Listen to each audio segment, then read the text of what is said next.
Have you ever been frustrated?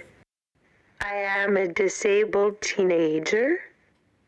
My life is always filled with frustration. This was the speech Mackenzie Kench wrote for her NCA Level 1 assessment. I can't easily join in a conversation. It takes a while before I can type up what I want to say, and by then the conversation has moved on. The assessors failed her because the speech wasn't delivered in her own voice. That just backs up the frustration she wrote about. So Mackenzie, how did you feel when they said you wouldn't get the credit because you're not using your voice? Mad because this is my voice. Absolutely.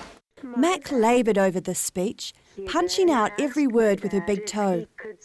She's able to store this and other schoolwork in her TalkLink computer. Casual chat takes a long time and can be exhausting. Good girl. Before we came to interview Mackenzie, she asked us to email questions so she could prepare some answers. It sounds like you're doing well at school, but I imagine you have to work a bit harder than others. What's that like? I work longer because it just takes me physically longer to do the work. Most of the time I don't really care about the amount of time homework takes because it keeps me occupied, and I know it is going to help me in the long term. What did people want after the war? 15-year-old Mackenzie's determined to excel in NCA this year. Mac has cerebral palsy and communicating requires incredible focus. What else? Yep. Disarmament. Yeah, disarmament. Mackenzie wants people to recognise her talents and the contribution she can make. Communication can be frustrating for me as sometimes I am not able to voice my thoughts. Originally awarded an excellence for her speech, that decision was later reversed because of the way the speech was delivered. Well, the teacher gave her an excellence, but more senior teachers decided she wouldn't get the credits for that. So there's been a lot of toing and froing on it because I guess we have the position that, well, that is her voice. The fact it may not be able to have all of the variations of normal speech voice, that's the only way she can deliver a speech. So it seems a bit punishing to not accept that. Mackenzie's putting that behind her now and working hard to get good grades. Besides, it's not the only difficulty she faces as a teenage girl living with a high level of disability. It was easier to make friends at primary and intermediate school, and harder at college, because the older people are, the more they see your disability, not the person you are. Hey, Mackenzie. Hey, Mac. Things have improved recently, and Mac often hangs out with her group of friends at the Learning Centre. Where's Laura? She got booted out. She's going to that Shakespeare. Mac gets a mobility taxi to school, but when the family go out, it's difficult to transport her in the electric wheelchair. The manual chair's lighter and easier to manoeuvre, but the TalkLink doesn't fit on it, leaving Mac literally without a voice. Did you ever do it with the burger bits? And you had to cut up the things and put them in a big thing, like a big square? At home, Mac and little sister Bailey enjoy the classic mix of love and sibling rivalry. When Mac's in the mood, she tolerates being used as a model. You right? You look like a little poodle or something. But we get on really well most of the time. Like normal brothers and sisters, we like fight, but most of the time we're like pretty close, yeah. Do you do anything to sort of help Mackenzie out sometimes? Well, I sometimes feed her breakfast if like no one else is here to do it.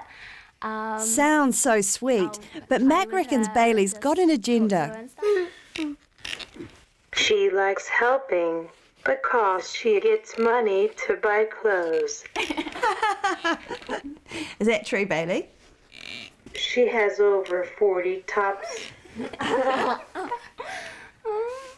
She's very, very astute. Yes, astute, I suppose. Picks up on things, enjoys listening and thinking about what's happening around her, and But I think she's pretty mischievous. Yeah, she and sees got the a funny very, side very of nice most sense things. of humour. Yeah. Do we see it in Mac? She's just an incredibly determined person. Yeah.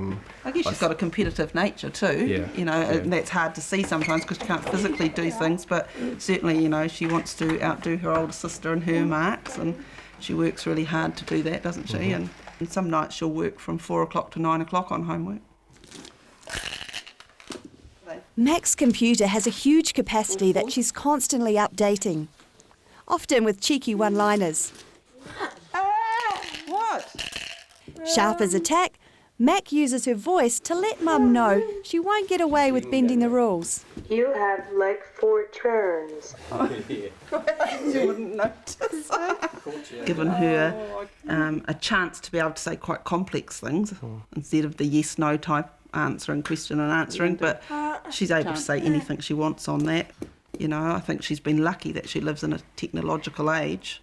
Well, she was 4 when she got it.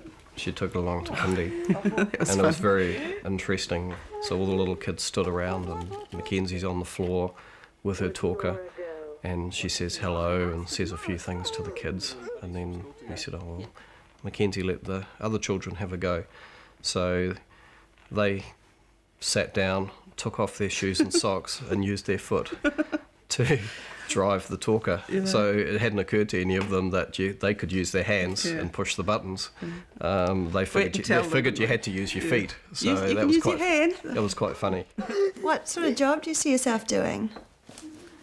I would like to do a job related to marine biology or food because they are my interest. Whatever Mac ends up doing, she's bound to give it her all. I work harder because I want to do the very best that I can.